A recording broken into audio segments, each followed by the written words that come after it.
Sementara itu, saudara, masuknya virus COVID-19 di Indonesia dan sepinya perjalanan baik dinas maupun wisata membuat okupansi hotel menurun 5 hingga 10%.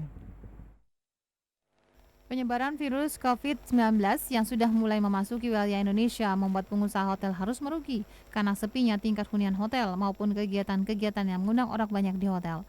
Mario Adriansa, pengelola salah satu hotel bintang 5 di Palembang mengatakan penurunan okupansi hotel dampak dari penyebaran virus COVID-19 yang mengakibatkan turunnya kunjungan hotel sebesar 5 hingga 10%. Untuk hari biasa, tingkat hunian hotel mencapai 80%. Namun untuk hari libur atau di penghujung minggu, tingkat hunian hotel memang lebih sedikit dibanding hari biasa. Sebetulnya impact tersebut mungkin kurang lebih ada ya, karena mungkin orang membatasi perjalanan dinas, ataupun mungkin membatalkan meeting-meeting yang mungkin rencananya sudah direncanakan. Tapi sementara ini ya kita lihat memang ada sedikit penurunan okupansi, tapi masih dalam skala yang wajar sih. Berapa persen?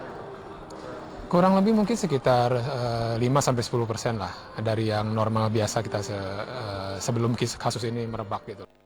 Kegiatan MICE atau rapat masih tergolong banyak karena sudah direncanakan jauh hari sebelum munculnya dampak penyebaran virus COVID-19.